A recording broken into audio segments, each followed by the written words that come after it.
This village is both old and new. It's only existed for 8 months, but its origins date right back to the English Civil War. Its inhabitants are living the life of a bunch of radicals who date back to 1649. They were called the Diggers, and they believed that land should be free and accessible to all. Now, you won't find any mortgages or double glazing round here. So how many people live here? Well, there's about 30 people living here. And what sort of houses? All houses that we built ourselves out of locally available materials. So you recycle loads of materials and you turn them into houses, right? That's right, yeah. We basically go around and collect what we can. We get given a lot of stuff. Yeah. And we just knock it together and make a waterproof and as warm as possible shelter. Oh, because it's freezing out here right now. I mean, how warm can you keep it inside, is it? With a wood burner, you can keep it very warm. This is a chimney coming out of this one here. Yeah. Anyone in? Oh, hello. Hello. Can I come in? It's very cosy in there. Right.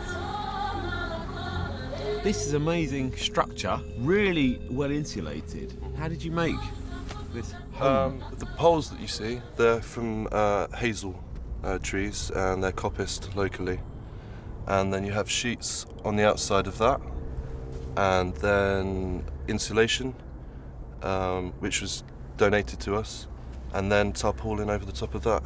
And you've just knocked a hole through the side for the chimney. Yeah. And how have you sealed that then? Because that looks quite complicated. I've used cob, which is a combination of clay, soil, straw and sand. And the clay we found on the site, and if you mix it in the right proportions, it hardens and is very strong. How did you build this little house? It just kind of developed as with a bit of pallet wood, some hay, some kind of box type things which were stacked on top of each other, some other planks of wood.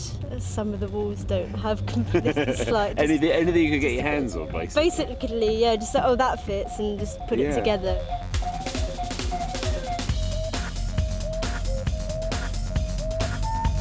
This alternative village is very different to its surroundings though.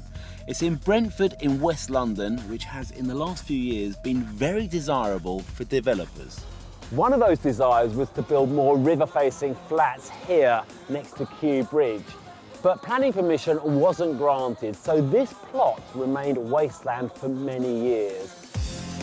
As soon as we arrived on the land, we put our tents up and stuff, and then loads of police came. And all of the local neighbours came down to kind of see what was going on, because they could see us from their windows and things. And then after the police had left, we all held hands and just shouted out what we wanted to see happen on this bit of land. And a few of the neighbours told me, like, since that first day, that they saw us all holding hands in this big circle and thought, they're not just squatters, they're doing something different. We came here to establish an eco-village. We want to promote a way of life and show that you can live quite comfortably without mains electric, mains gas, mortgages and things like that. The way that we're using coal and oil and gas, it's going to run out soon. We need to be prepared for that. There's the Gandhi line, you'd be the change you want to see in the world. And I want to see other people living sustainably, so I've taken the decision to do that myself. So many people work their whole lives to save up so they can have a nice little house in the country that maybe they built themselves or they did up from like an old barn or something. They could grow their own food. You can do it. Nothing here costs anything. It's free. It's wicked. It would be easy to think that this is just a bunch of idealists messing about with the good life. But they are surviving one of the bleakest winters in years. So how do they actually live day to day? We were very kindly donated water through numerous sources, but we're aiming to, in the future, hopefully start using the Thames water, which we're going to purify. We were donated an abundance of wood from tree surgeons, from companies which are throwing out pallets. What about washing and stuff like that? I've just got a little gas burner, my little sink, I suppose, with my Yeah, bowl. yeah. So I have a wash like that, and then I might take my washing to the laundrette or back to my mum's house. Back to you. I give Back to her- your mum's round the corner. But we would like to get washing facilities here. And where do you get your money from? I have part-time jobs, so I just go out to work. I don't work full time because I wouldn't have time to be here and contribute here and grow food, which I want to do. Last year we grew sunflowers, tomatoes, lettuce and cabbage. We grew a lot of Brussels sprouts, and this year we really want to grow a lot of staple foods, things that we can really live off. I accept that we might not be able to be 100% sustainable at the moment. All our food comes from supermarket skips. There's an enormous amount of waste food, stuff that's perfectly good to eat that gets slung out every night by the supermarkets. We go in and just jump in the bins and fish out some tasty treats. You wouldn't believe all this come out of a skip. It's amazing. So this eco-village relies a lot on its waste not, want not principles, but it accepts gifts gratefully too, like this rather grand cooking implement.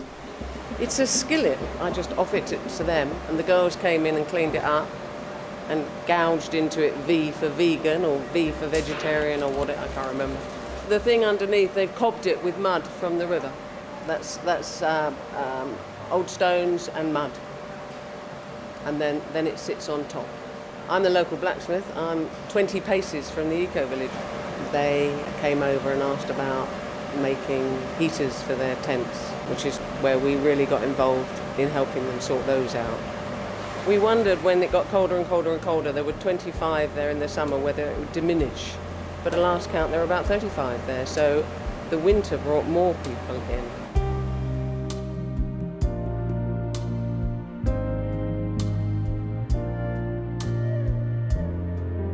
As the village has grown, so has its ideas.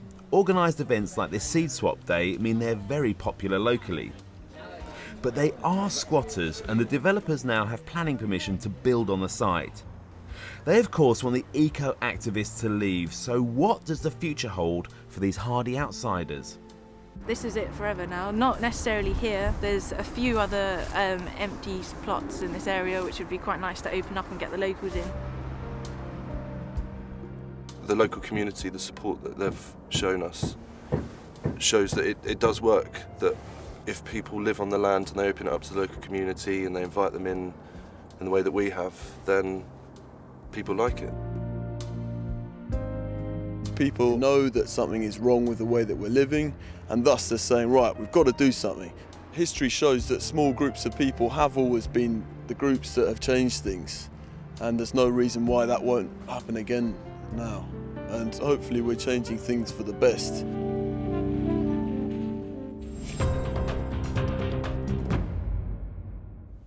Do you know what?